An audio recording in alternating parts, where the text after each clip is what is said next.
ada stand up comedy. Gus, izin Gus, ada yang mau stand up di sini ya. Kita berkomedi-komedi dulu. Siap semuanya ya? Iya. Oke, kita langsung saja tanpa berlama-lama dari Stand Up Indo Depok. Tepuk tangan buat Andri Sakti.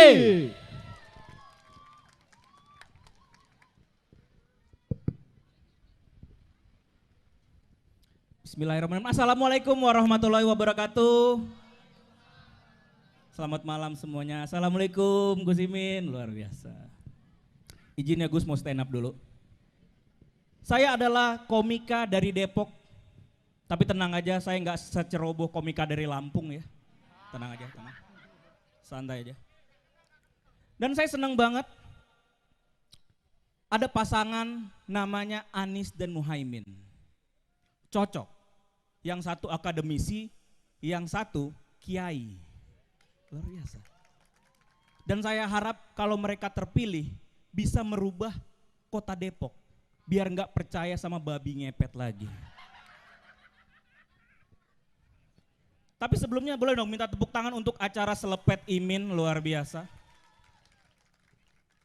Saya yakin diadakannya acara ini, Cak Imin tuh mengundang stand up komedi biar acaranya jadi fun.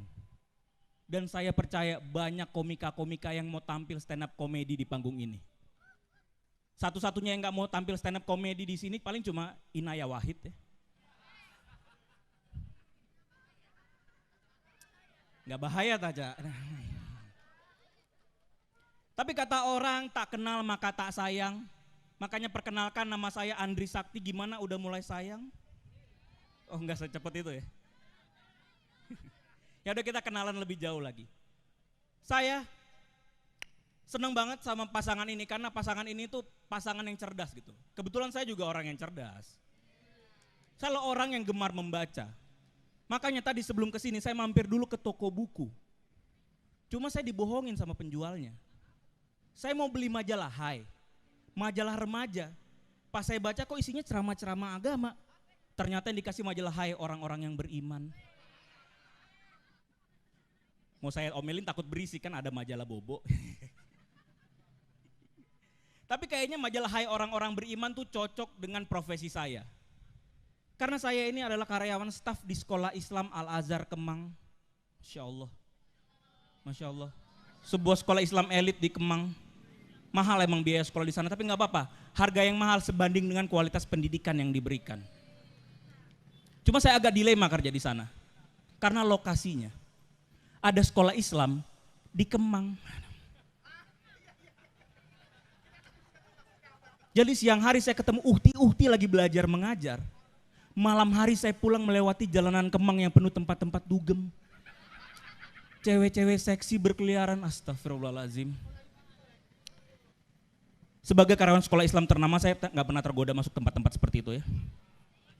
Gaji saya masih UMR.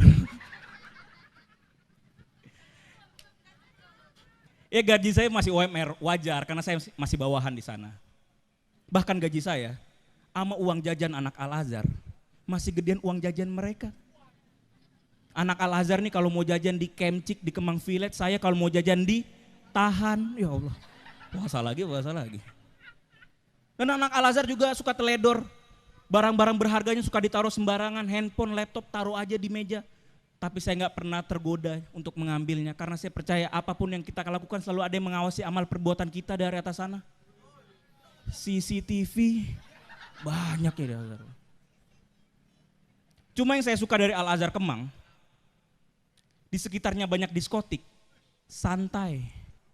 Nggak pernah tuh kita gerebek-gerebek diskotik, ngancur-ngancurin tempat hiburan malam karena kita yakin menyebarkan Islam yang baik itu bukan dengan cara kekerasan, tapi melalui ilmu dan pendidikan. Kalau mau daftar saya bawa brosurnya ya. Saya datang ke sini cuma promo sekolah aja sini. Bener, saya sales sekolah aja sebenarnya di sini. Nanti buat Caimin saya kasih brosur juga.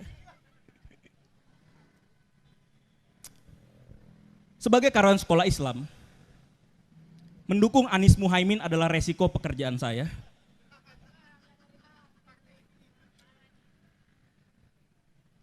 Karena semua guru-guru agama, ustadz-ustadz, ulama menyarankan untuk memilih pasangan ini. Singkatannya aja amin. Agak curang emang. Ini membuat nih pendukung-pendukung paslon lain kalau berdoa ditutupnya pakai kobul. Kayak nama belakang Tesi ya kan.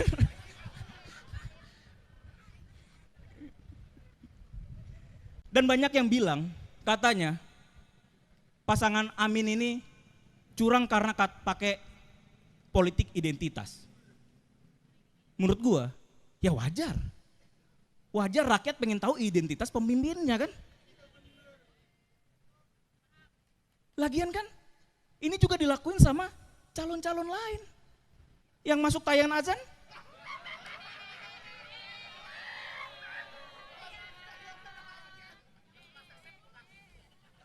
Pak Ganjar kan masuk tayangan azan. Tahu nggak kenapa? Itu karena dia ingin ngasih tahu identitas dia sebagai orang Islam, identitas dia orang yang suka sholat jamaah, dan identitas dia yang kalau wudhu lengan bajunya nggak digulung.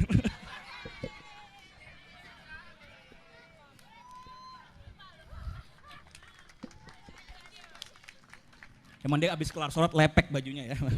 Kasihan deh. Tapi saya paling suka sama pasangan ini. Yang bikin saya yakin setelah melihat debat capres kemarin.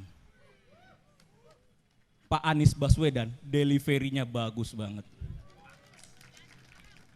Walaupun act out bagusan Pak Prabowo ya.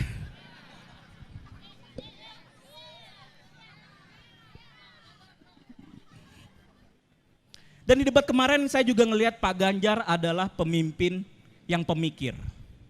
Karena di debat itu dia kelihatan masih mikir, saya mau perubahan apa keberlanjutan ya. Tapi di debat capres kemarin, saya nggak fokus lihat capresnya. Saya fokus lihat wakil-wakilnya.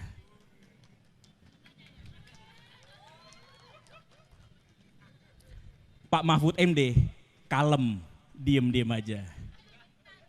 Caimin suka bangun terus support ini nih, support Pak Anies. Ada satu lagi nih.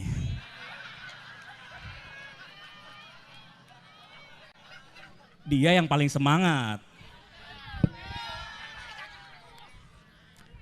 Tapi karena saya cuma nonton dari layar HP, saya curiga tuh, ada dua. Antara satu dia terlalu semangat atau dua dia lagi ngusir ayam masuk kantor KPU tuh. Takutnya ada ayam di situ kan. Cuman saya suka sama karir politiknya Caimin. Keren banget. Caimin adalah satu-satunya orang di republik ini yang cita-citanya bukan jadi presiden. Jadi wakil presiden. Bahkan saya ingat nih, saya di pemilu-pemilu yang lalu ada billboard gede banget. Tulisannya siapapun presidennya, wakilnya Caimin. Udah kayak teh botol sosro ya. Apa ada kesamaan nih? Kan teh botol sosro apapun makanannya minumnya teh botol sosro. Apa ada kesamaan nih? Yang satu rasanya manis, yang satu janjinya manis. Mudah-mudahan enggak ya, mudah-mudahan enggak. Mudah-mudahan enggak. Tapi itu terbukti di tahun ini. Caimin yang tadinya ada di koalisinya Pak Prabowo, pas diajak Pak Anies jadi wakilnya dia, hayu. Ini kayaknya siapa aja presidennya hayu nih Caimin nih. Ini jangan-jangan Farhad Abbas beneran jadi calon presiden, Caimin mau juga nih. Caimin nih. Tapi yang bikin kasihan dalam manuver politiknya Caimin yang cepet banget ini, Agus Harimukti Yudhoyono.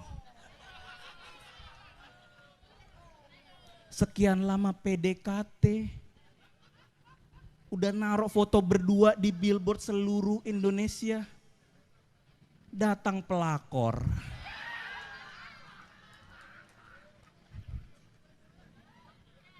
Kasihan itu AHY. Dia harus nurunin semua baliho-baliho gambar dia sama Pak Anies di seluruh Indonesia. Sambil ngedumel, ngapain dulu ya turun dari militer kita ya.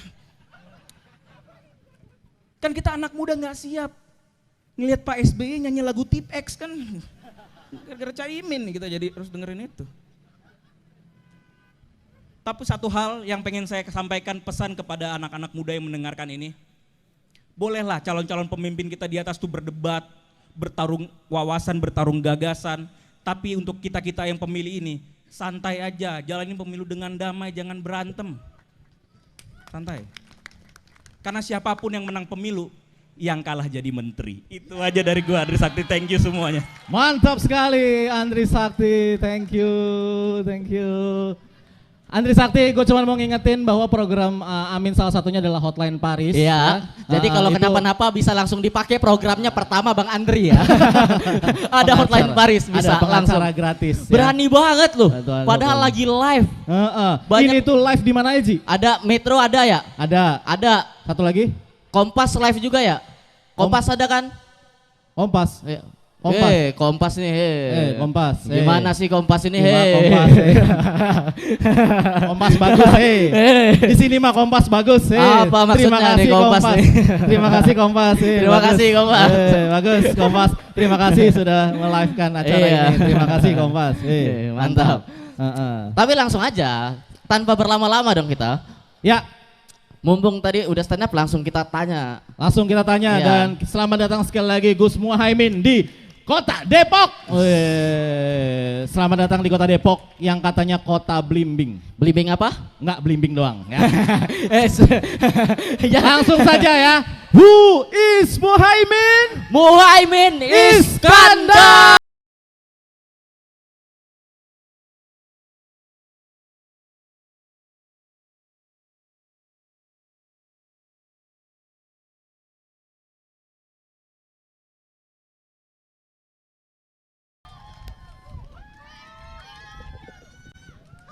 Izin duduk ya, izin ya. Oke.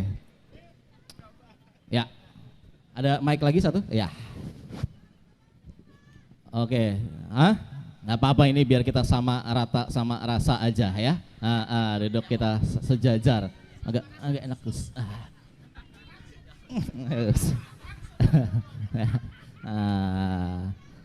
Gimana Gus, kabar sehat? Alhamdulillah, assalamualaikum. Selamat malam, senang sekali, rame sekali, alhamdulillah, terima kasih semuanya bisa ketemu. Tepuk tangan untuk kita semua. Yes. Tanpa berlama-lama Gus, kita langsung mulai boleh ya, izin Silakan, ya. silakan. Baik, kita langsung saja ke segmen yang pertama. Ini dia segmen Apa Nih Min?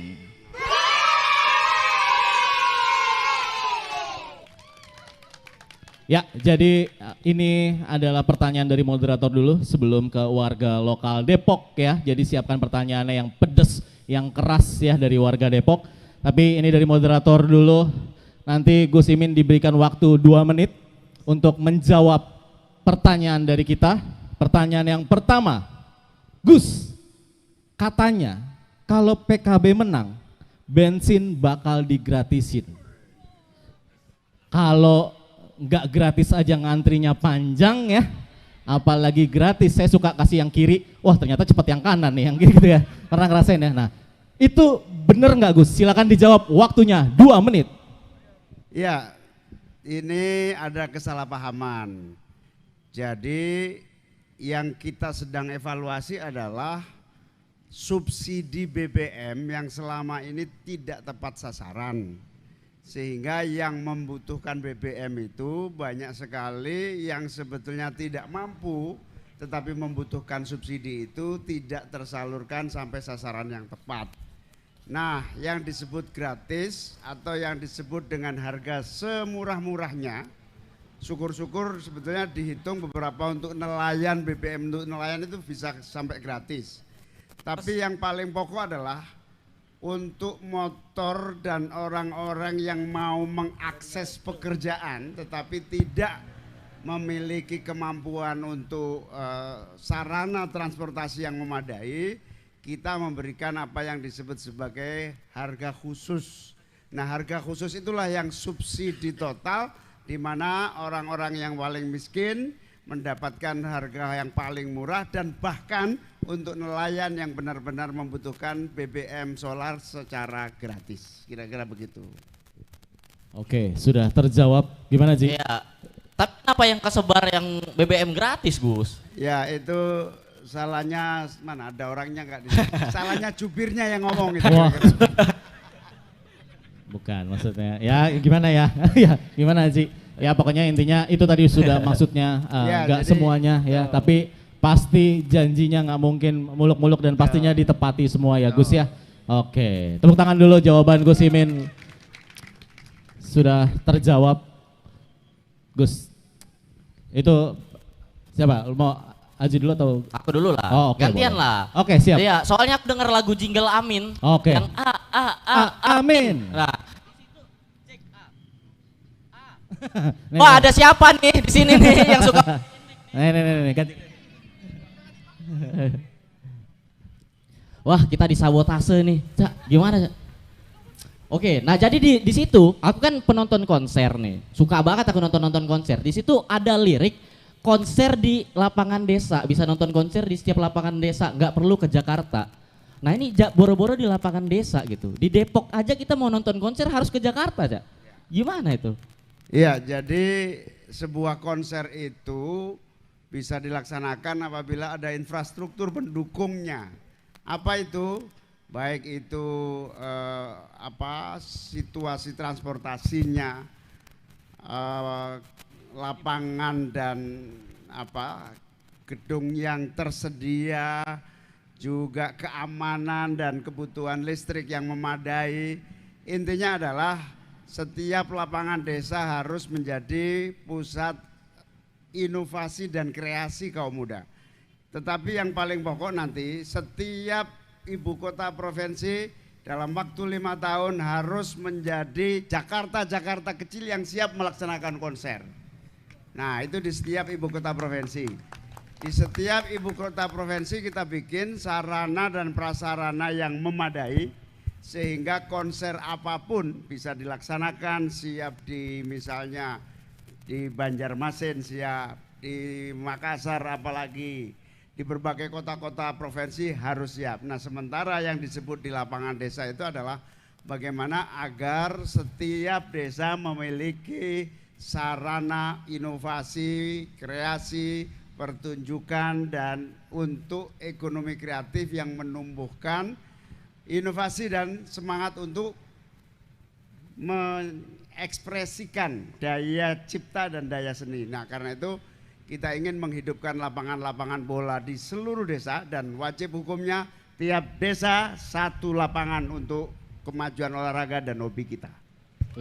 Oke. Konser main bola pasti bisa difasilitasi. Bisa. Oh, di Bisa, sini ada mana kalau di Depok? GDC ya? Alun-alun juga ada Alun-alun ya? Depok. Tiap sore di bola ya. Ya, Cuman sampai sore ya, ada jam malamnya ya. ada ya. Ya, siapa tahu kan Depok nanti ada konser Blackpink di Depok kan keren Wah. juga ya. Ya. Ada konser BMTH sih aku berharap di Depok. Sama konser Ya. Coldplay gitu. Wah, konser-konser internasional lah di Depok nanti ke depannya. Ya. Jadi kalau Ya. Nah, ini juga nih yang sempat ramai juga soal bantuan untuk ibu hamil itu gimana tuh Gus? Jadi awalnya ide bantuan untuk ibu hamil mendapatkan protes karena dikhawatirkan kalau ada bantuan langsung untuk ibu hamil, khawatir orang akan berduyun-duyun hamil. wah nggak segitu Gus. Ternyata saya di berbagai acara mempresentasikan program ini. Kemarin siang saya di Bekasi, Majelis Taklim se-Bekasi kumpul. Salah satu yang disampaikan oleh Pak Huda, Ketua PKB Jawa Barat itu adalah program yang disebut sebagai bantuan negara dan pemerintah kepada ibu hamil. Itu langsung ibu-ibu nggak mau, kapok sudah untuk hamil gitu. Rata-rata sudah nggak mau hamil lagi. Nah karena sudah ibu-ibu. Tapi gini, intinya adalah pemerintah ini punya anggaran menangani stunting itu 40 triliun. Besar sekali. Nah, anggaran sebesar itu menangani orang yang ketika lahir tidak anak bayi yang baru lahir tidak tertangani kebutuhan gizi, lalu tumbuh menjadi anak yang tidak bisa menjadi lebih sehat dan cerdas. Itu yang disebut stunting. Nah 40 miliar ini daripada terlambat menangani perkembangan anak itu, apalagi 40 triliun ini, bisa digunakan untuk sejak nol kehamilan seorang ibu. Kenapa kita tidak geser? Apalagi anggaran sebesar itu rata-rata lebih banyak digunakan rapat daripada pelaksanaannya. Nah, karena itu kita akan laksanakan betul yang namanya sejak nol kehamilan seorang ibu, terutama yang paling miskin, harus mendapatkan perhatian. Ini perintah agama ya, yang disebut sebagai hifdzun nasl, menjaga keturunan itu kewajiban negara. Kalau keturunannya sehat, maka nanti generasi ke generasi akan unggul dan bisa bersaing. Tapi sejak hamil tidak diperhatikan, akan memetik apa yang disebut generasi stunting yang sangat mengkhawatirkan. Karena itu saya sudah hitung pengalaman dan hitungan-hitungan anggaran kita, insya Allah taruhlah yang hamil itu 2 juta gitu ya, itu 5 jutaan per orang hamil dengan menggunakan posyandu, PKK, kemudian kegiatan-kegiatan desa, insya Allah seluruh ibu hamil sejak nol kehamilan mulai muncul itu akan diperhatikan oleh negara, dan insya Allah sehat ibunya, sehat anaknya. Oh, oke. Yang Amin. perintah agama itu merawat ibu hamil dan anaknya, bukan rapatnya ya Gus ya? Bukan Bukan rapatnya. Iya, iya. Ada lagi itu anggaran penanggulangan kemiskinan ekstrim. Itu seperempatnya untuk rapat. Seperempatnya untuk rapat? Iya, itu yang harus kita hentikan. Rapat dibatasi dan kalau perlu nggak perlu rapat, tapi anggaran digunakan langsung untuk penggunaan yang lebih tepat sasaran. Iya, betul. Oh, biasanya rapatnya di hotel lah gitu ya kan? Iya. Nah, itu tuh. Oh. Lanjut Bang Sukron, ada pertanyaan? Ya mudah-mudahan mic-nya nggak mati-mati ya. Oke, agak nggak boleh geser-geser dikit nih Gus ya. Nah tadi banyak anak-anak muda, banyak mahasiswa yang bertanya soal ketika dia lulus lapangan kerja. Ya Ji, tolong ganti dulu mic-nya Ji. Ya soal lapangan kerja Gus, nah ini ada hubungannya juga, banyak pemuda yang kerja juga di sektor industri kreatif Gus. Dan juga UMKM kita ya. Yang kekurangan modal juga ya. Nah Gus, kalau Amin menang ya, Amin, apa yang mau Gus lakukan untuk sektor industri kreatif dan UMKM Gus, buat anak muda khususnya yang bikin startup, bikin usaha? Jadi yang paling penting motivasi, perencanaan, kemudian analisis dari visibility sebuah bisnis. Makanya ada yang disebut sebagai uji kelayakan. Tapi kita yakin negara menginvestasikan uangnya untuk membuka peluang usaha dan memupuk potensi bisnis anak-anak muda, tidak akan pernah rugi. Oleh karena itu kita berani menyampaikan bahwa untuk para pebisnis pemula kaum muda itu bisa kita switch anggaran dari misalnya yang dulu digunakan sebagai KUR itu, kita geser dengan cara cara pengelolaan sistem perkreditan baru.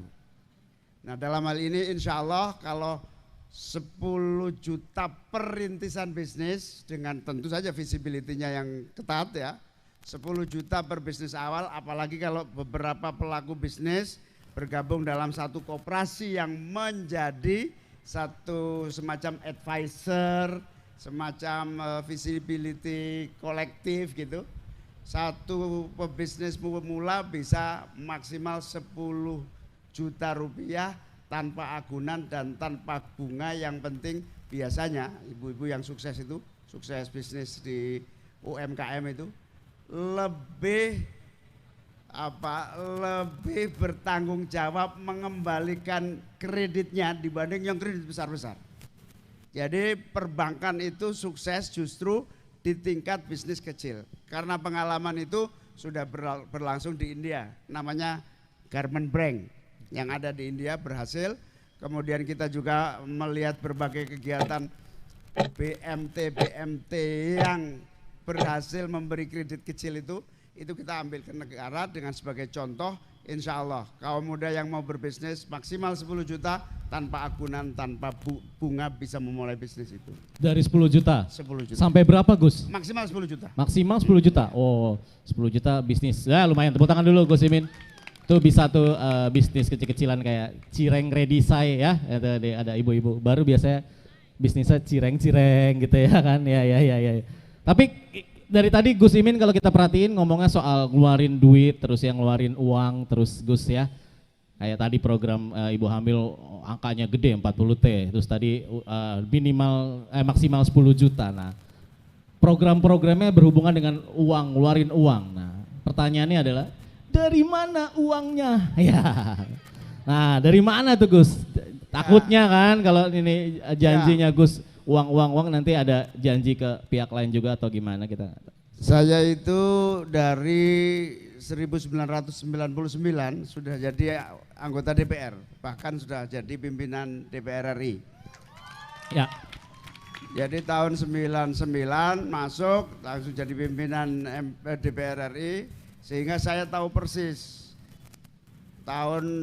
bahkan tahun 2009 saya jadi menteri. Jadi tahu persis sebetulnya kesungguhan mengelola anggaran dengan niat yang tulus sekaligus political will, kemauan politik yang benar-benar detail, yang benar-benar mengerti prioritas. Saya lihat sudah saya petakan, bahkan tim saya juga membaca satu persatu. Insya Allah yang saya sampaikan bukan omong kosong, tapi tersedia anggaran negaranya. Yang kedua, jangan ragukan saya sudah pernah 10 tahun bersama Pak SBY, 10 tahun bersama Pak Jokowi. Nampaknya saya meyakini kalau cuman menjadi menteri atau DPR, ya kita lebih banyak kompromi. Tapi kalau jadi presiden atau wakil presiden, kita yang menentukan. Kira-kira begitu. Amin. Mantap. Amin. Luar biasa. Kita tunggu ya. Berarti harus bisa ya, political will-nya harus lebih mungkin kalau jadi capres cawapres jadi presiden dan wakil presiden. Apalagi kalau kemudian sistem penerimaan anggaran, yaitu sumber-sumber pendapatan negara betul-betul ditelusuri satu persatu, akan sangat lebih banyak lagi. Oh, berarti nggak perlu harus ngutang dana-dana. Nggak perlu ngutang. Nggak perlu ngutang, hilang. Soalnya kalau ngutang tuh kadang suka nyebelin orang. Orang ngutang suka nyebelin ya, suka-suka hilang ya. Tiba-tiba story lagi jalan-jalan ya. Nah, dua-duanya mati. Banyak nih mati. Ya. Oke, nggak apa-apa, kita sambil lanjut sambil nunggu mic. Ada ya, tunggu mic ya, dikasih coba ganti baterainya atau gimana ya. Oke, Gus. Oke, kita lanjut ke pertanyaan selanjutnya. Tadi sudah berhasil semua dijawab selama 2 menit. Tepuk tangan dulu Gus Imin. Dan tepat waktu semua, dan kita Sesuai waktunya ya. Sesuai waktunya. Bisa lah nih aman. Untuk latihan debat besok. Nah, aman lah Jumat ini ya. Semangat Gus. Oke, jadi ini main jawabnya tadi kan 2 menit lumayan panjang kata-katanya. Sekarang cukup menjawab 1 kata saja ya. Jadi silakan jawab cepat nih Gus ya. Jadi langsung ya. Coba mohon izin mic-nya sudah ready? Oke. Yes, siap. 1 kata untuk mental health. Kesejahteraan. Wah. Kalau kesejahteraan terpenuhi, insya Allah mental health tidak ada lagi. Tapi kayaknya seingat saya Gus ya, Gus pernah jawab agak beda pas di podcast mana gitu deh. Kayaknya Mana ya. tuh? Mana. Podcast yang ini loh, yang agak-agak rambutnya jarang itu loh. Kayaknya Gus ngejawab waktu itu apa ya? Tahu apa tempe gitu ya. Nah itu gimana Gus? Yang mana jadinya, kesejahteraan atau yang?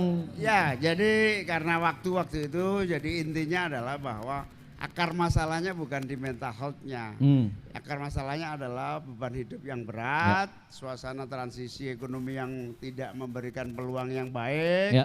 Mental health itu sekarang menjadi salah satu penyakit yang, bukan penyakit fenomena yang memang harus diatasi oleh negara. Betul. Salah satunya bagaimana agar kesejahteraan itu terwujud di kaum muda. Yang kedua, pemerintah juga menyediakan sarana-sarana konseling di tingkat kabupaten dan kecamatan, ada yang namanya penanganan mental health, psikolog konsultasi online. Kalau nanti suatu hari, kalau sekarang kan kalau ada yang masalah hukum ada hotline Paris. Hotline Paris, Itu hotline untuk pengacara orang-orang gratis. yang tidak mampu menghadapi proses hukum.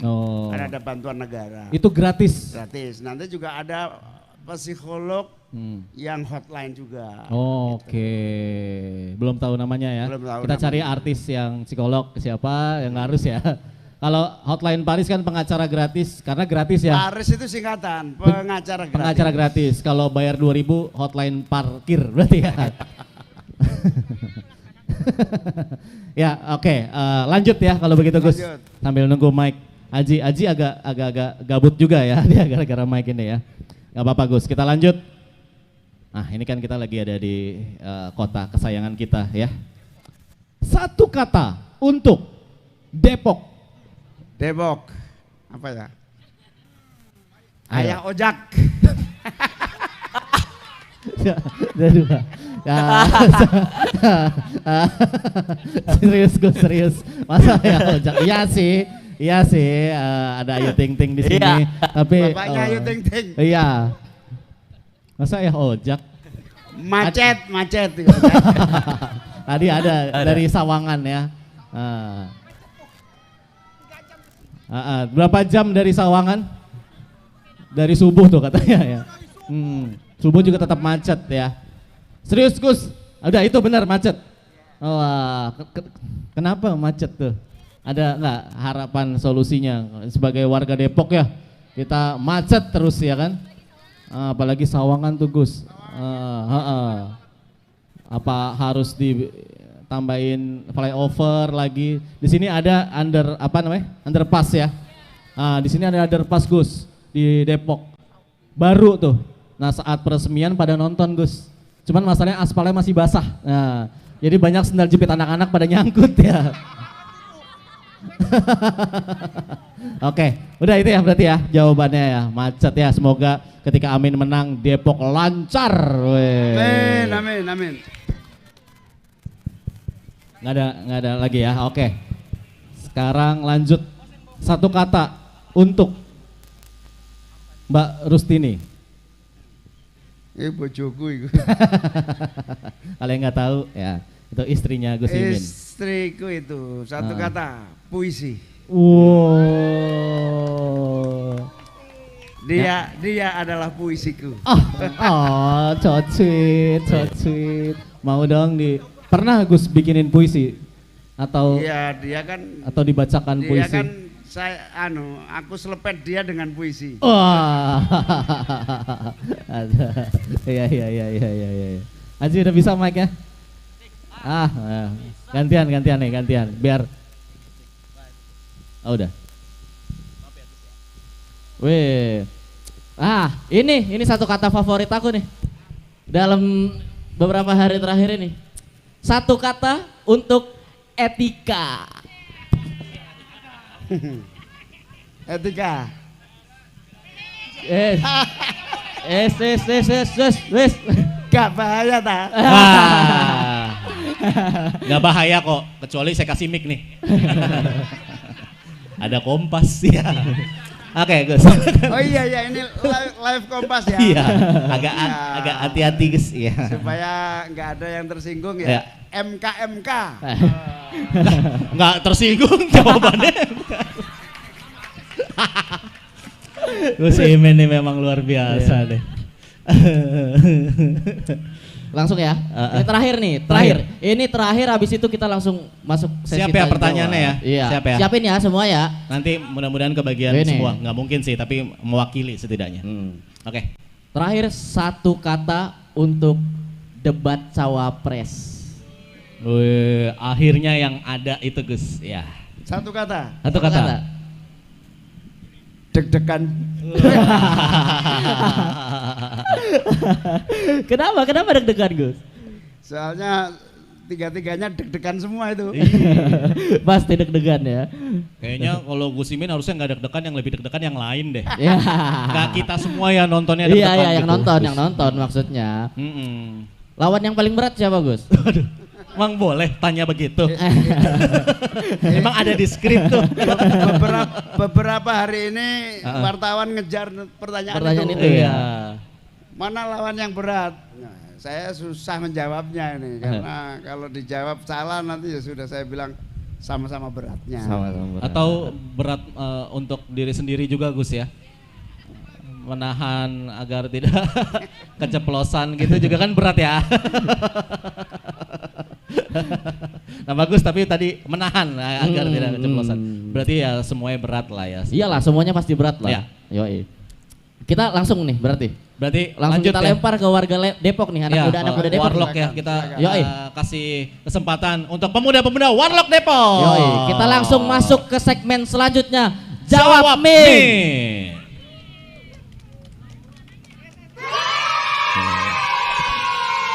Jadi kita jelasin dulu segmennya, nanti Tenang, dulu tenang, sabar, tenang, tenang, sabar. Ini kita sabar. kita berdiri aja Bang Kron. Izin, Iya, izin, nanti Gus ya. yang nanya biar di sini kan, Ya, yang nanya silakan. biar di sini. Ini kita berdiri biar kelihatan semua yang nunjuk. Jadi di sini peraturannya, kalian anak-anak muda Depok nih kita dikasih kesempatan untuk bertanya ke Gus Imin dengan waktu 1 menit. 1 menit. Nanti Gus Imin akan menanggapi selama 1 menit. Terus pertanyaan lanjutan lagi 1 menit. Direspon 1 menit. Direspon lagi 1 menit sama Gus Imin. Ah. Nah, gitu ya Rul ya. 1 menit pokoknya semua satu pokoknya satu pokoknya. Pokoknya satu semua. Satu. Nah, oke. Kita siap-siap tunjuk tangan ya. Kita hitung 1 yang ketiga ya. Ya. 1 1 1. Siapa ya? Wah, itu menarik tuh. Mas yang itu Mas, boleh Mas? Nah. Dikasih mic. Oke, sini aja langsung Oh di lah. sini. Oh maju. Langsung lah, maju lah. Mas, tepuk tangan dong. tepuk Mas, tangan dong. kita belum pernah kenal sebelumnya ya, Mas ya. Iya. Mas, kita belum pernah kenal sebelumnya. Iya belum. Tangan saya kosong. Wes. Silakan. Ini harus komentar pedas ya? Terserah. Oh, iya. Kalau bisa sih begitu, acara ini kan selepet tadi saya udah jelasin ya. Duduk. Salim. Nah, mantap. Baik, assalamualaikum warahmatullahi wabarakatuh. Salam. Perkenalkan Gus, nama saya Rahmat Arama Hasibuan. Saya dari Medan dan baru landing tadi. Gus untuk berjumpa Gus. Wow. Padahal kemarin ada Hasibuan. selepet Imin Medan Hasibuan. loh. Iya. Baik, begini Gus, langsung saja. Saya adalah salah satu orang korban yang hak-haknya direnggut oleh produk nepotisme Gus. Bagaimana tanggapan Gus terkait yang jatah-jatah kita itu diambil alih sama kader-kader yang mungkin salah satu bagian dari Gus juga yang mendukung. Gimana Gus? Bukankah program Gus Imin itu adalah untuk memberantas korupsi? Dan bagaimana dengan budaya-budaya yang masih melekat sampai sekarang Gus? Terima kasih Gus. Silakan Tepuk Gus tangan Imin untuk Hasibuan. menjawab, waktunya 1 menit. Silakan Gus. Jadi nepotisme itu diukur pada 3 hal. Yang pertama, tidak mensiasati aturan sehingga memaksakan kehendak. Yang kedua, tidak memberi kesempatan yang sama di dalam sebuah kompetisi yang berbasis pada merit system. Nah, yang ketiga, dalam setiap kompetisi ada ukuran-ukuran yang tidak memungkinkan, yang hari ini terkenal nih istilah ordal itu. Tidak memungkinkan ordal memainkan peran itu. Karena itu selagi kompetensi merit terjadi, merit system terjadi, tidak ada apa yang namanya rekayasa untuk memaksakan, maka harusnya tidak boleh ada yang terhalangi gara-gara nepotisme. Oke, cukup Gus. Silakan direspon atau ditanya balik lagi. Waktunya 1 menit. Baik Gus, untuk terakhir ya, kita sebenarnya tidak butuh karya kata Gus, tetapi lebih ke karya nyata. Ya. Tolong berikan contoh bukti konkret ke kita Gus. Salah satunya yang saya rasakan Gus, saya memiliki IPK 3,96 dari Universitas Muhammadiyah Sumatera Utara dan bahkan sampai saya belum lulus dikarenakan hak saya untuk mendapatkan beasiswa Gus. Karena saya kemarin lulus dari institut swasta, karena di Muhammadiyah itu it's not about where you come from, tapi karena budaya nepotisme itu hak-hak kita itu sering diambil Gus gitu. Tolong, saya tidak minta uang dari Gus, tapi tolong bantu kita Gus. Dan masih banyak teman-teman kita di sana yang merasakan hal yang sama, sering diambil, direnggut hak-haknya. Terima kasih. Terima kasih. Terima kasih. Silakan Gus Imin merespon 1 menit kembali. Ya, tentu ini menjadi pembelajaran kita semua. Hendaknya semua lembaga, universitas membuka betul kompetisi yang fair. Semua punya hak yang sama, tidak ada yang dirugikan atau tidak ada yang tersingkirkan karena tidak ada fairness-nya. Fairness itu kesetaraan, keadilan. Oleh karena itu solusinya adalah harus semua hal di dalam semua kelembagaan harus menggunakan ukuran-ukuran objektif di dalam penentuan yang terbatas jumlahnya. Tapi solusi yang paling penting adalah kita harus memperbanyak beasiswa sehingga banyak orang-orang yang bisa mengakses terhadap pendidikan dengan mudah. Siap membantu kita Gus? Siap pasti. Terima kasih Gus. Wallahi saya di TPS 2024 nanti saya akan memilih Caimin nomor 1. Salam sahabat, saya juga Ansor Haywood. Terima kasih. Dari Medan, terima kasih. Tepuk tangan Hasibuan ini. Terima kasih. Jauh-jauh loh dari Medan nih. Tapi gokil ya, ada yang lebih jauh dari Medan nggak? Ada nggak? Ada yang lebih jauh dari Medan nggak? Ntar dulu. Dari mana? Oh iya tadi dari Jepang ya, gokil. Dari Jepang, tepuk tangan dong, dari Jepang loh. Kita kasih kesempatan yang cewek dulu. Ada yang jauh. Bentar. Nanti kita hitung dulu dong, hitung dulu. Turun dulu dong, biar adil. Kita hitung ya, 1 yang ketiga ya. 1, 1, 1. Wih itu udah sampai berdiri tuh. Oke, Mbak yang itu tuh. Oh boleh, silakan. Iya. Gokil, tepuk tangan dong untuk Mbaknya. Mantap ini, Mbak. Assalamualaikum warahmatullahi wabarakatuh. Salam, silakan. Sebelumnya Indonesia Forever, asik. Amin. Amin. Pak, maaf ya, saya Dede dari Sawangan mau nanya. Saya mewakili kaum perempuan dan agak ibu-ibu. majuan Mbak, izin. Sorry. Oke, udah mulai waktunya, siap. Ya, saya mewakili kaum perempuan dan ibu-ibu mau nanya tentang mental health yang tadi udah dibahas. Tentang isu etik perlindungan perempuan, Pak. Saat ini banyak banget KDRT, kasus KDRT itu yang banyak marak di Depok tentunya juga. Dan bukan cuma masalah di rumah tangga, pacaran dan lain sebagainya juga banyak tuh kekerasan di dalamnya. Nah, untuk pengaduannya biasanya itu cuma cewek-cewek independen yang bisa dan melek hukum, yang berani ngadu. Gimana nih kalau Cak Imin sama Pak Anies terpilih, program apa yang mempermudah kita untuk mengajukan pengaduan-pengaduan tersebut agar bisa terproses? Karena pada kenyataannya ya Cak ya, kita lapor sampai ke kepolisian aja mungkin kalau nggak viral-viral banget tuh hanya di BAP aja. Oke. Gitu ya, benar kan ya? Cukup Bu. Sementara proses visum dan lain sebagainya harus delegasi dari kepolisian. Itu bagaimana ya Bapak? Terima kasih. Terima kasih, waktunya 1 menit. Silakan Gus Imin menanggapi. Iya, ini memang sudah darurat ya. Perempuan mendapatkan rasa aman dan nyaman. Itu bukan sekedar keluhan Mbak siapa? Dede. Dede, tetapi ini sebuah fenomena nasional yang betul-betul memprihatinkan. Kalau tidak salah angkanya 1 tahun itu ada 20.000 kekerasan perempuan terjadi di seluruh Indonesia.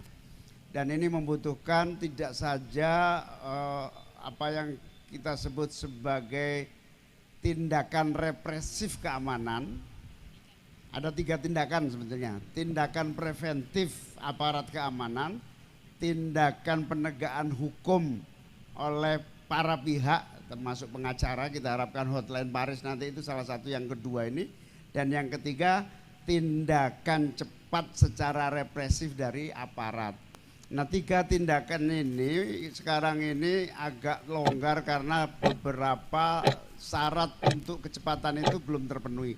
Sejak undang-undang TPKS, tindak pidana kekerasan seksual, kemudian undang-undang KDRT itu dibuat, sebetulnya sudah mulai ada des khusus di kepolisian, tapi belum mendapatkan prioritas. Nah nanti kalau Amin menang itu memang ini akan mendapatkan prioritas pada 2 hal. Yang pertama di setiap lembaga pendidikan atau di lembaga pesantren atau di unit-unit kegiatan sosial kemasyarakatan harus ada satu unit anti kekerasan. Unit perlindungan dan anti kekerasan perempuan. Hari ini hanya menjadi saran, disarankan setiap lembaga punya unit kekerasan. Nah nanti wajib hukumnya lembaga pendidikan ada unit anti kekerasan. Oke. Di kepolisian juga gitu, harus ada unit anti kekerasan kepada perempuan. Ya. Ini sebagai tindakan preventif dan represif. Insya Allah polisi kalau lamban, Presiden Wapres turun tangan. Mantap. Ada mau ditanggapi lagi? 1 menit.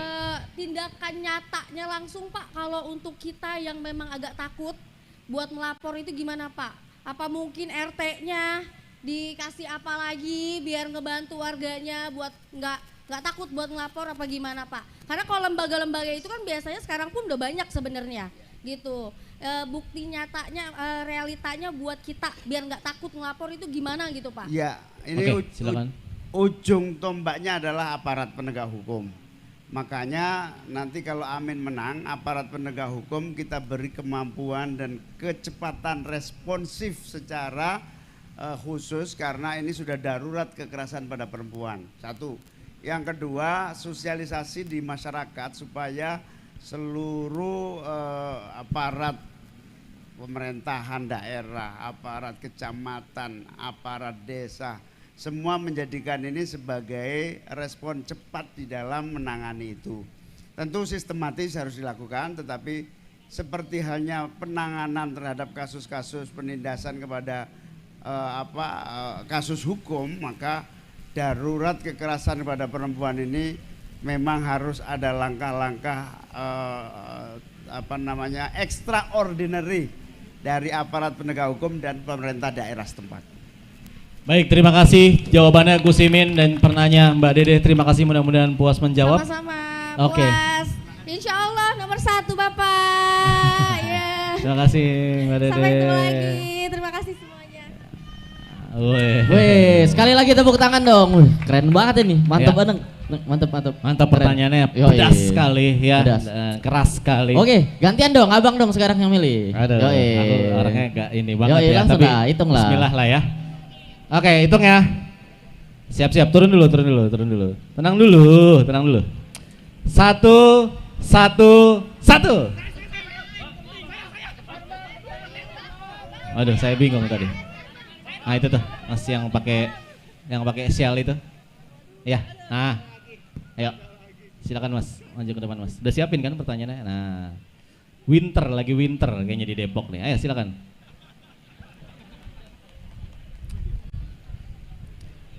Ayo agak cepat, ya, mantap. Nah.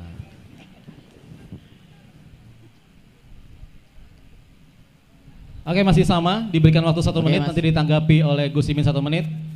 Boleh tambah lagi 1 menit dan tanggapi lagi 1 menit. Ya, silakan duduk di sebelah Gus Imin, nggak apa-apa. Duduk aja Mas.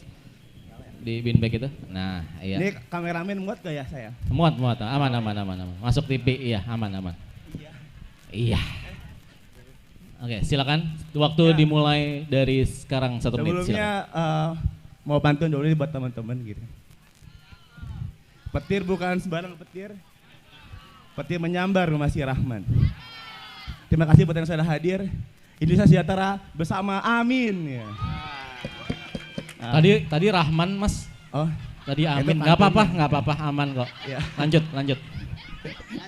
Ayo pertanyaannya. Ini, saya mungkin mewakili para teman-teman pemuda ya kan. Saya ini salah satu relawan Amin di media sosial. Karena banyak sekali kayak head speech, hoak-hoak yang diutarakan sama tim sebelah ya kan. Nah, salah satunya adalah kayak narasi tentang Caimin yang berkhianat dari Gus Dur gitu. Padahal kita tahu ya kan itu Caimin udah menang di pengadilan. Itu satu yang saya ingin tanyakan kepada Caimin. Ya, Silakan Gus. jadi ini isu yang selalu muncul setiap pemilu. Ya. Jadi begini, Gus Dur itu bukan saja mendidik dan membesarkan saya, tetapi juga sejak kecil menjadi guru dan pendamping saya. Makanya Gus Dur ini orang besar yang kira-kira begini, anak-anak didiknya termasuk saya diberi ruang terbuka dan diuji.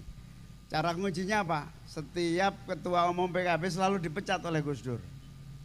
Pak Matori dipecat, Pak Alwi Shihab dipecat, saya dipecat. Semua yang dipecat ngelawan Gus Dur kecuali saya. Saya nggak ngelawan, saya terima dipecat. Kemudian Gus Dur memberi tempat klarifikasi yang tepat buat saya. Gus Dur juga memberi kesempatan pada yang lain untuk siapa yang berkompetisi secara sehat. Jadi tidak usah khawatir, itu isu 5 tahunan yang kesimpulannya adalah Gus Dur telah mendidik saya hingga hari ini sukses hingga sampai jadi calon wakil presiden. Nah, Amin. Ini juga ada salah satu pertanyaan titipan ya. Kan Caimin pernah jadi menaker ya. Nah, kita nih tahu ya di Vietnam justru banyak investor-investor malah menanamkan modal ke Vietnam. Padahal secara IQ Indonesia itu rata-rata lebih tinggi ketimbang Vietnam. Nah, apakah Caimin kayak gebrakan lah untuk membuat nih investor pada ke Indonesia gitu? ya, jadi begini, ada 2 syarat kita bisa merekrut tenaga kerja sebanyak-banyaknya. Yang pertama industri manufaktur. Nah, industri manufaktur ini salah satunya mudah pindah-pindah tempat. Salah satunya lari ke Vietnam. Padahal di Indonesia masih sangat kondusif dan masih memungkinkan industri manufaktur itu bisa tumbuh. Syaratnya 3 juga. Yang pertama, tidak ada pungli sama sekali. Rata-rata yang pergi ke sana itu keberatan karena ada pungli dan biaya ekonomi tinggi. 1 pungli, 2 stabilitas ya, stabilitas kondusivitas antara hubungan industrial itu.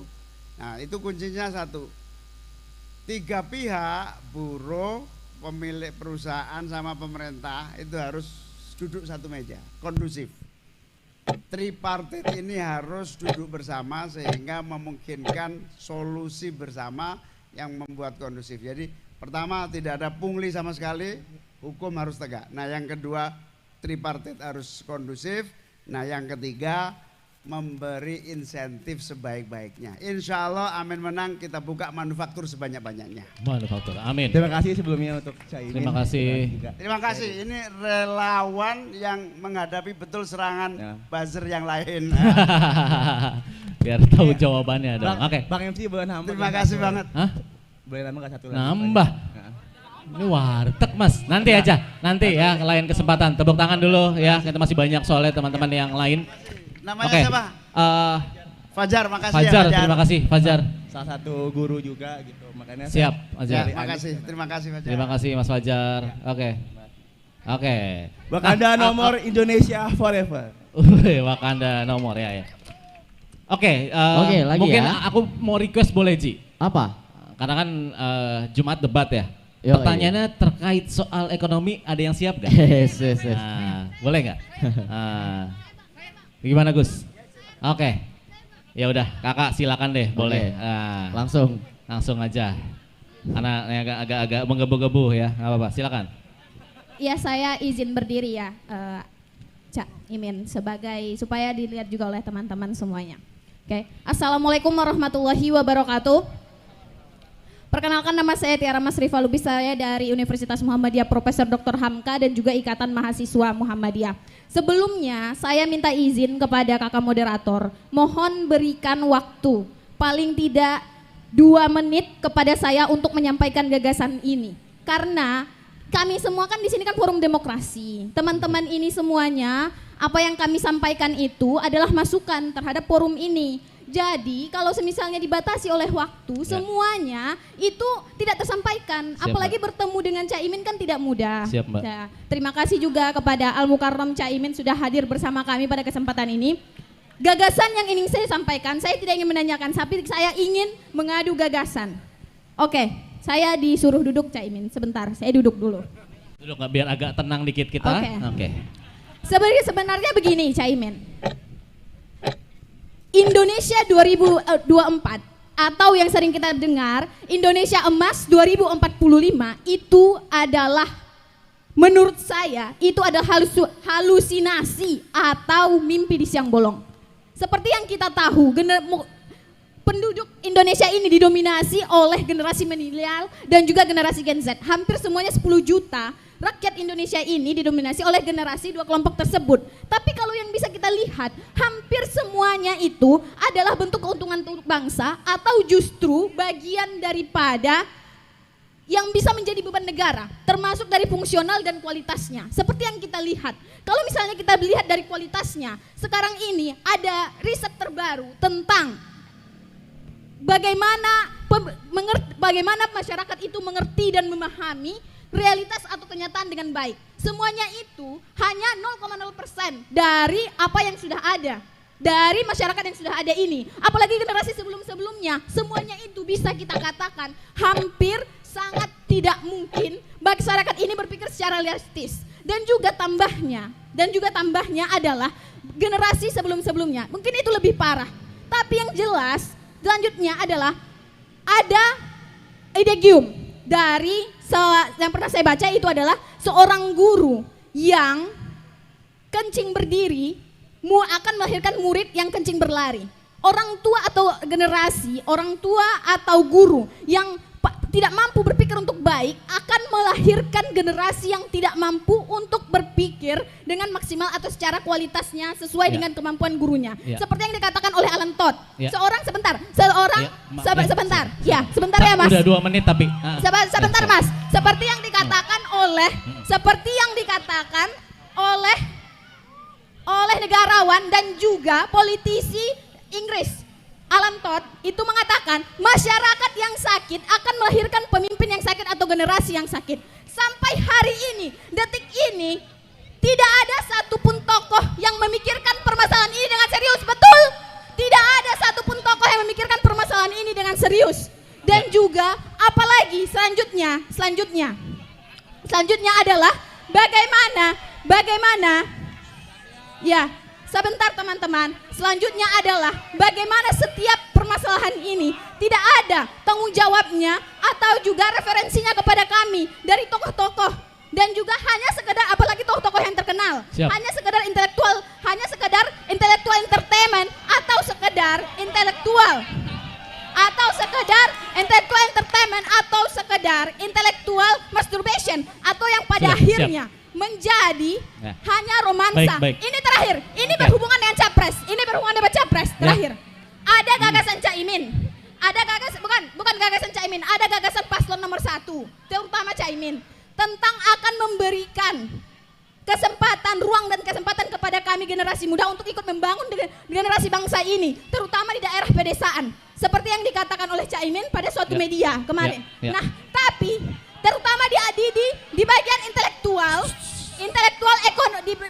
di daerah pedesaan sebagai pusat pertumbuhan ekonomi intelektual dan budaya. Cukup. Apakah ini bukan romansa perpolitikan? Apakah ini bukan romansa politik dan juga romansa kekuasaan yang ditawarkan paslon nomor 1? Ya, izin, Mbak. Terima kasih. Ini yang terakhir. Tadi terakhir. Kita berdemokrasi dulu ya. Ini yang terakhir. Bagaimana terakhir, teman-teman? Sabar. Ini adalah kenyataan. Bagaimana Caimin, tolong dengarkan dulu. Bagaimana kami bisa untuk hidup di desa, membangun karir, sementara tanah-tanah di desa itu sudah dikuasai oligarki kapitalis nasional maupun komporadornya, dan juga dikuasai oleh oligarki kapitalis lokalis. Oke, cukup. Kita mengerti. Semuanya itu Kita bagaimana? Kita mengerti, Mbak. Dan juga Siap. Sudah, cukup. Belum lagi PSN dan semuanya. Sudah. Mbak, maaf. Sekali Kita lagi, ada saya ini ya. ini bukan Nanti memberikan ya. pertanyaan. Mbak, Harap kasihan bagaimana yang lain, Caimin Mbak. memberikan tanggapan terhadap gagasan saya. Terima kasih teman-teman semua. Terima kasih. Perjuangan, kita harus berjuang. Terima kasih, Kak. Silakan duduk dulu. Duduk dulu. Ya, dikasih kaos luar biasa. Duduk dulu biar tenang, minum dulu kopinya ya. Oke, terima kasih, Mbak ya. Maaf Gus ya. Kita akan demokrasi Gus ini Gus. Ya. Terima kasih dari IMM mana? IMM Duduk dulu. UHAMKA. Mbak suruh duduk. biar Dari agak seluruh pertanyaan panjang itu jawabannya satu kata, perubahan. Wah, perubahan. Terima kasih Terima Gus. kasih, Pak. Jawaban yang Jadi- sangat menjelaskan kita. Jadi begini, 10 tahun saya bersama pemerintahan SBY. 10 tahun saya bersama pemerintahan Jokowi. Semua tahu, semua punya concern, semua punya perhatian apa yang disebut bonus demografi. Tapi pertanyaannya tidak ada program-program konkret yang benar-benar menyambut bonus demografi itu. Apa pertanyaannya? Karena hanya menjadi concern.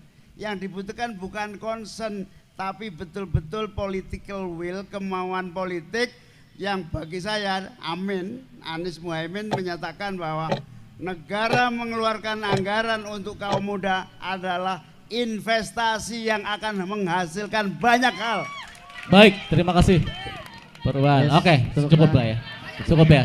Oke, bentar ya. Tenang dulu. Sebelum Luar kita biasa, saya suka semangatnya warga Depok. Tepuk tangan dulu dong. Gimana Gus? Iya. Luar biasa antusias Luar biasa warga antusias, Depok ya. iya. Mantap. Tapi sebelum itu kita kasih cerdas dulu. kasih tahu dulu aturannya. Ya. Yang pertama, nanti setelah nanya maju ke depan, Wah. duduk di bin bag agar kalian masuk TV. Betul. Itu yang pertama, karena di sini TV nih. Yang kedua, waktu dimohon untuk ditepati lah 1 Ditepati, menit. Karena betul. kita gantian Seperti nanyanya kayak di pengennya. TV-TV lah. Karena Gus Imin nanti juga Jumat kan harus mentaati peraturan Iya, betul. dari KPU segala macam ya. Kita sudah atur. Nah, aturan kita adalah 1 menit bertanya. Gus Imin menanggapi, 1 menit follow up lagi, pertanyaan 1 lagi menit dan lagi, Gus Imin 1 menit follow up lagi. Oke, mengerti semua? Warga Depok? Mantap. Oke. Lanjut ya. Aji aja deh ya. Ya. Aku duduk dulu. Enggak apa-apa. Oke. Kita hitung dulu dong. 1,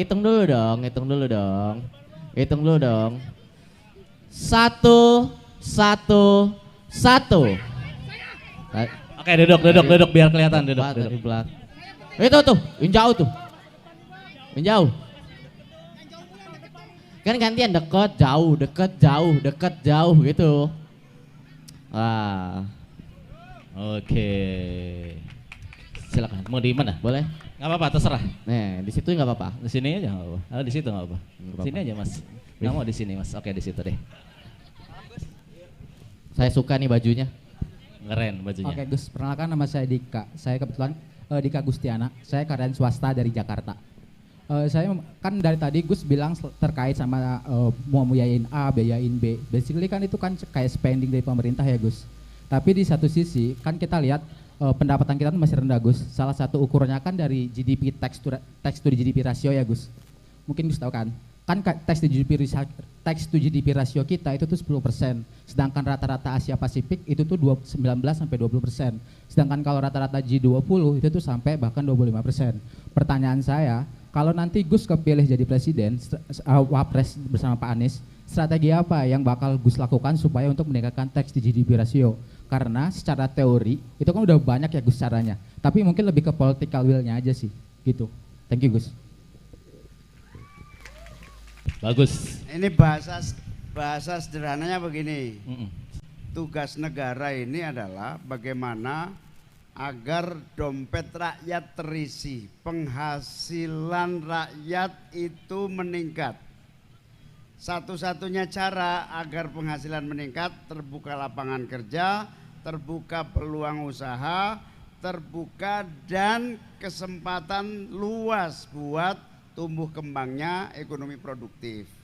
Kalau itu terwujud, dibarengi dengan apa yang disebut sebagai pemerintah punya tanggung jawab menyediakan berbagai sarana yang memungkinkan pendapatan rakyat itu tidak terkuras habis.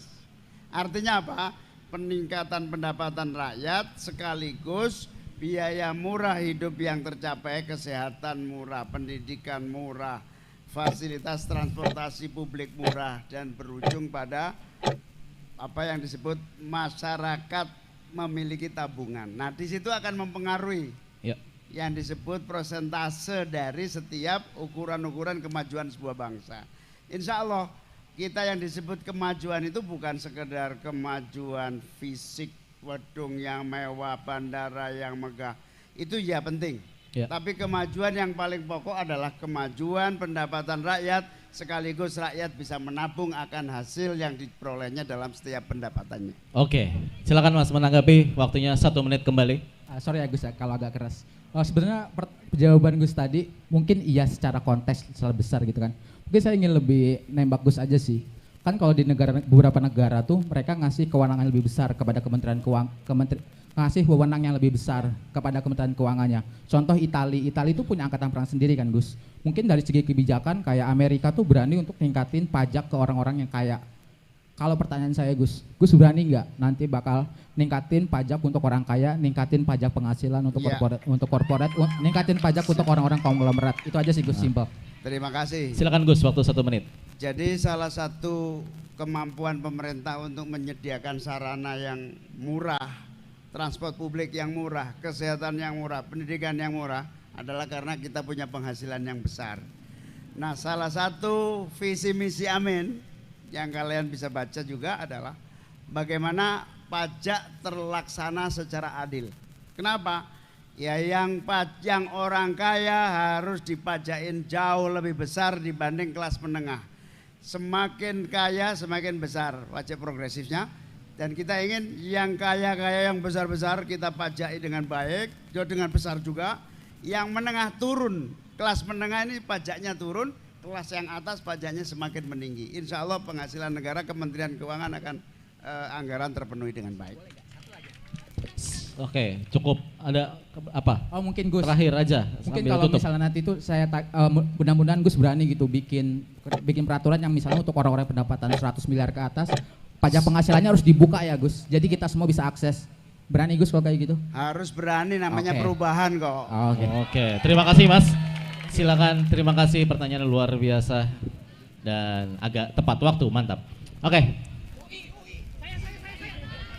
Curang nyebut alma mater, curang nyebut alma mater. Karena memang di Depok dan terkenal UI, ada lagi warga UI. Iya, ya udah langsung aja deh Abang. Warga UI, ayo. Iya, tepuk tangan. Dari curang UI. nyebut alma mater. Iya. Okay. Boleh langsung duduk di sini. Ya. Oke, silakan kenalan dan waktunya 1 menit untuk pertanyaan ke Gus Imin. Silakan Mas. Oke, Gus, kan sekarang Caimin pemikirannya perubahan oposisi dan mau jadi cawapres. Apa kritik Gus Imin, Caimin untuk wapres saat ini? Dan kira-kira apa inovasi atau perubahan yang akan dibawa dari kondisi saat ini? Oke, makasih. Ada lagi? Waktu masih ada? Oke, cukup. Nanti selanjutnya ada cukup. Lagi. Oke, silakan Gus Imin menanggapi, waktunya 1 menit. Ini pertanyaan yang bahaya ini. Mengoreksi, menilai. Ya begini ya, saya tidak komentar spesifik, tapi kira-kira begini.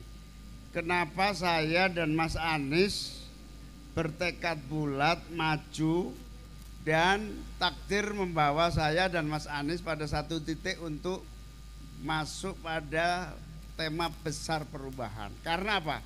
Karena ketika saya bersama koalisi pemerintah, bersama Pak Jokowi dan Kiai Ma'ruf Amin, bersama 10 tahun di dalam legislatif maupun eksekutif, kesimpulannya sama. Tidak akan ada yang mampu kita lakukan secara maksimal. Saya menjadi Menteri Tenaga Kerja 5 tahun.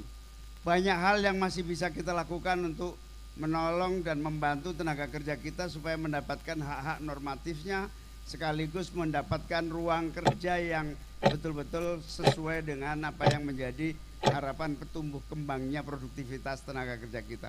Semua sudah kita usahakan dan nampaknya hanya ada satu jalan supaya semua terwujud. Kita harus pegang kekuasaan tertinggi, baru kita bisa merubah apa yang sudah terjadi dan terlaksana hari ini. Nah, itulah yang kemudian saya ingin menyampaikan, perubahan dari koalisi yang ada itu adalah bagian dari menyempurnakan sekaligus mengkoreksi dan mengganti dengan yang baru. Oke, ya silakan Mas. Terlalu politis jawabannya. Ini yang kalau kalah bisa jadi bahaya, menteri ini. Bahaya. Oke, ya Ya, Jadi saya mau Silakan tanggapi dulu Gus, nanti Eh, ditanggapi lagi. Tadi saya juga mau memvalidasi tadi ada nyebut Grameen Bank. Grameen Bank itu bukan dari India tapi Bangladesh. Muhammad Yunus. Ya. Oke. Terus yang kedua tadi pertanyaannya adalah ngangkat meritokrasi ya, Caimin ya. Gimana tolak ukur atau measurement Caimin sendiri sebagai wakil presiden nanti ataupun Amin itu dianggap gagal, dan apakah berani ketika gagal itu untuk mengundurkan diri dari posisi ketika gagal itu? Wow, Kita harus kan mengangkat meritokrasi itu harus ada, kita kerja ada KPI, Oke. presiden juga harus ada dong, dan wakil Harus ada presiden. KPI-nya ya. Oke. Silakan Gus, tanggapi 1 menit. tantangan yang luar biasa. Ini menarik dan penting. Jangan pernah ada seorang yang mau dan berani menjabat jabatan publik tidak memberikan solusi dan harapan apapun. Karena itu nanti saya bertekad sama Mas Anies kalau terpilih akan benar-benar kerja all out, dan kalau nggak berguna siap mundur di tengah jalan. Jadi, Ingat ya, ingat. Harus all out, nggak ada gunanya kita punya amanah kalau tidak total di dalam pengabdian dan memberi solusi. Malah kita ingin duet istilahnya ya, duit tunggal ini adalah duit tunggal yang benar-benar memberi warna baru cara kerja pemerintahan dan masa depan Indonesia. Oke, Oke, puas, foto siap. bareng. Foto Hah? bareng. Oh, Boleh? foto bareng. Ah ya, oke, boleh.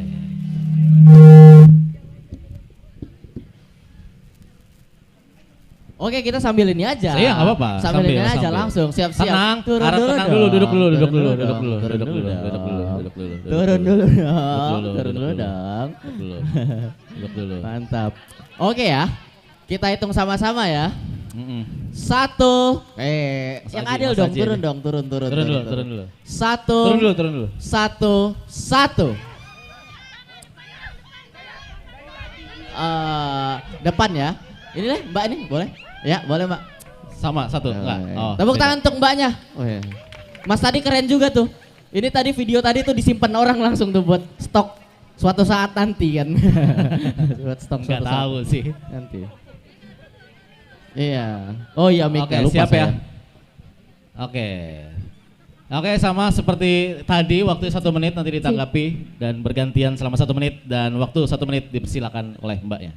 Bismillahirrahmanirrahim. Assalamualaikum warahmatullahi wabarakatuh.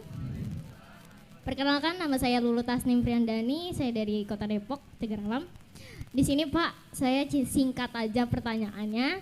Jika Bapak jadi, insya Allah, apa sih rencana Bapak untuk kesejahteraan guru? Terima kasih. Ya, tentu pendidikan akan menjadi prioritas kami. Karena kita sadar betul komposisi demografi kita yang kaum mudanya sangat besar, yang kira-kira kita cuman tinggal punya waktu 2030, 2035 maksimum itu kaum muda dan orang yang harus dipersiapkan pendidikannya itu, saya menyebutnya ini waktu yang tepat, golden time, sehingga pendidikan menjadi prioritas utama bagi kesiapan kita menghadapi tantangan 2045. Nah, dari situ ada 3 komponen penting. Yang paling pokok dari semua itu adalah guru. Guru, tenaga pendidik, baik itu guru sekolah, guru madrasah, guru agama diniyah, itu betul-betul ujung tombak yang akan menyiapkan seluruh generasi dan anak didik itu. Saya sudah diskusi panjang dengan Mas Anies karena Mas Anies mantan Menteri Pendidikan. Satu poin yang ingin kita lakukan adalah guru segala-galanya dan kesejahteraan menjadi prioritas utama bagi pendidikan nasional kita. Amin. Ingat ya. Oke, tanggapannya silakan 1 menit. Saya menanggapinya, semoga itu bakalan terwujud. Amin, dan amin. harapan saya kan kebetulan saya guru sekolah dan guru TPA di sebuah TPA. Nah, jadi terkhususnya itu kesejahteraannya adalah upah yang terbaik yang diberikan negara untuk guru, karena salah satu memberikan memberikan Kesejahteraan. kesejahteraan untuk guru-guru di Indonesia, karena kan guru-guru itu pasti punya keluarga, apalagi kayak saya generasi sandwich yang harus menghidupkan keluarga dan adik saya. Terima kasih. Mungkin itu lebih aja. agak kasarnya, nanti kalau Amin terpilih berapa gaji guru gitu ya. Nah, itu dia, cakep. Jadi Naik. hebatnya guru itu, tepuk tangan untuk guru ya. Kalau pekerja buruh itu selalu nuntut upah minimum. Tapi kalau guru itu kesejahteraannya itu kadang-kadang terlalu ikhlas untuk menuntut. Itu tugas tanggung jawab negara. Yang memberi standar kesejahteraan harus minimum juga tercapai oleh para guru-guru kita. Itu kewajiban. Karena itu insya Allah standar minimum kesejahteraan guru sesuai dengan daerah masing-masing berbeda. Tentu akan menjadi prioritas, baik itu kalau bisa melalui PNS, kalau tidak melalui P3K, atau melalui jaringan-jaringan lain yang disiapkan oleh negara dengan standar kualitas hidup dan kesejahteraan guru yang memadai. Amin. Terima kasih. Tepuk tangan untuk guru kita ini. Terima kasih. Banyak Gus di sini guru-guru nih, tadi katanya di depan-depan ini guru-guru semua. Guru-guru ini. banyak ini. Mantap. Tepuk tangan untuk guru-guru semua. Di Depok tuh juga ada di sebelah sana. Guru-guru muda-muda luar Guru-guru biasa, muda-muda. pengabdiannya dahsyat. Insya Allah Amin menang, kalian prioritas. Terima kasih. Gimana Ji? Ada lagi? Waktu kita? Boleh, masih ya. Gus Imin masih kuat? Masih aman Gus? Satu masih? lagi. Boleh. Oke, satu sebelum lagi masuk ya. segmen selanjutnya ya. Yoi. Siapa ya? Itu, aku Ji. Gantian cowok apa cewek? Cewek lagi ya.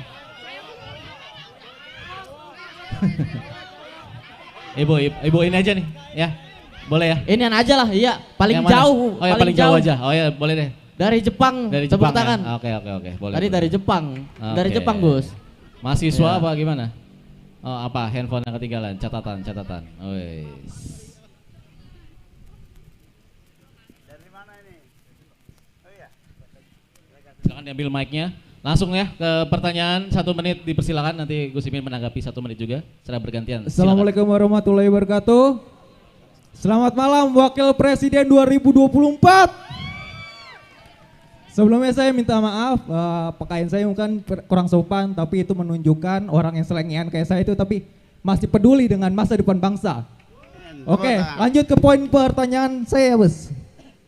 Berbicara tentang meritokrasi, yang ingin saya tanyakan kepada Gus Imin, apakah jika paslon Amin terpilih menjadi presiden dan wakil presiden, apakah akan membentuk kabinet yang dipenuhi oleh orang-orang yang profesional di bidangnya dan menjalankan meritokrasi seperti yang biasa digaungkan oleh paslon Amin, atau tetap menjalani praktek bagi-bagi jabatan yang memprioritaskan para kader pengusung untuk menduduki jabatan strategis.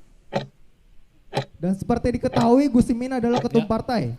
Apakah di dalam internal koalisi perubahan terdapat perjanjian politik yang mengharuskan para kader pengusung menduduki jabatan strategis tersebut? Karena dalam politik tidak ada makan siang yang gratis. Dan satu lagi Bang. Dan apakah jika Amin terpilih, generasi muda, milenial dan Z dapat dipercaya untuk masuk di kabinet pemerintahan? Terima kasih. Mantap pertanyaan yang terakhir itu. Silakan Gus, ditanggapi 1 menit. Ya, di antara 3 partai koalisi ini yang ada di DPR RI ini tidak ada satupun kesepakatan menyangkut jatah-jatah bagi-bagi. Tapi begini, bahwa syarat mutlak seseorang bisa menduduki jabatan publik itu 3. 1, profesional. Yang kedua, mengerti politik, karena semua jabatan publik itu adalah policy, sehingga tidak salah di dalam menentukan kebijakan karena itu jatah publik. Makanya policy publik itu satu kesatuan.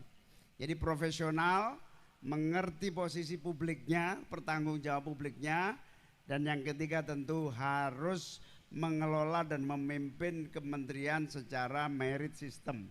Yang merit system itu di birokrasi, yang jabatan publik itu kapasitas kompetensi. Nah, soal sumbernya boleh partai, boleh kampus, boleh milenial, boleh kaum muda, itu sumber. Dan insya Allah biasanya dalam penyusunan kabinet setiap sumber-sumber partai politik, kampus, kaum muda,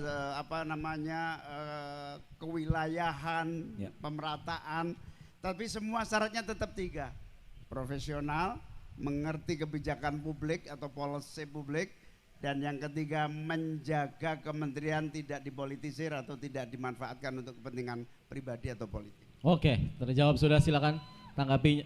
Oke, terima kasih atas jawabannya dari Gus Imin. Yang ingin saya tanyakan masih berkaitan dengan meritokrasi. Jika Gus Imin terpilih menjadi wakil presiden dan saat ini pun menjadi ketua umum dari PKB, Gus, udah pasti mempunyai otoritas yang lebih. Apakah Gus Imin dan Pak Anies ini berani untuk menurunkan ambang batas presiden atau menghapuskan menjadi 0%? Karena untuk mencapai untuk membuat demokrasi yang lebih sehat lagi, karena Indonesia itu tidak kekurangan orang-orang yang berkualitas. Kita punya banyak sosok seperti Anies yang lain yang independen, yang tidak mempunyai partai politik, tidak punya kendaraan politik, karena partai politik itu memilih sosok hanya berdasarkan populisme, elektabilitas, hanya berkedok pencitraan lah, tapi tidak kapabilitas atau integritasnya itu. Oke. Ini pertanyaan sangat penting. Jadi itu perjuangan kami selama ini meskipun gagal. Jadi yang terbaik itu tidak ada ambang batas. Jadi 0% siapapun melalui partai politik boleh mencalonkan diri. Itu yang terbaik. Tapi tentu tarik menarik terjadi. Kalaupun toh terpaksa tarik menarik terjadi, tidak boleh melebihi 5%. Kalau sekarang kan berapa? 20%. Sehingga menutup pintu-pintu rekrutmen kepemimpinan nasional. Kita akan berjuang keras 0% untuk calon presiden, tidak ada syarat ambang batas. Kalau terjadi tarik menarik pembatasan maksimal 5%. Siap, Gus. Untuk imbauan kepada terima kasih jawabannya. Jangan apatis terhadap politis dan memilih berdasarkan rasionalitas. Karena seperti kata Tan Malaka, idealisme itu adalah kemuliaan yang hanya dimiliki oleh para pemuda. Gus Imin ini mantan aktivis PMI, pasti mengerti dengan quotes tersebut. Oke. Disclaimer dulu, saya ini bukan tim sukses Amin dan bukan tim pemenangan Amin. Tapi saya ingin tim ini sukses dan tim ini menang. Oke, terima kasih. Mantap. Dikasih tuh kaos sama Gus Imin, mantap. Oke, gimana Ji? Cukup ya? Cukup, tepuk tangan buat kalian semua warga Depok. Pertanyaannya sangat-sangat pedas dan keras sekali ya. Ada yang foto itu ya. Udah nyiapin dari jauh. Ada. Oke, terima kasih. Ini apa itu Ji? Luar biasa ya. Ya, luar biasa. Tepuk tangan sul, jawaban-jawaban dari Gus Imin. Penanyanya keren, tuntutannya keren. Aspirasinya keren, insya Allah membawa kita pada semangat. Apalagi Ci itu ini kan, ini Gus Imin nggak tahu ada segmen ini. Apa itu? Ada segmen terakhir, curhat dong Min. Kirain kota amal. Iya, saya pikir juga gitu ada. Jadi tadi kita udah yang menuntut sekarang yang ya kali ada yang pengen curhat soal percintaannya Gus. Itu udah dikirim dari sini tentang kehidupan pribadinya anak-anak muda. Ini kan ada masalahnya kan. Siapa tahu dengan Gus Imin yang pengalaman hidupnya udah jauh lebih panjang, kita bisa curhat lah anak-anak muda ini kan. Tadi udah pada nulis ya? Udah pada nulis kan? Oke, siapa tahu dibacain. Izin Gus. Izin Gus, kita buka dulu. Buka dulu sih. Kirain kota amal. Ini Gus Imin mau milih sendiri nggak nih? Boleh Gus, dibaca langsung aja Gus, satu. Iya.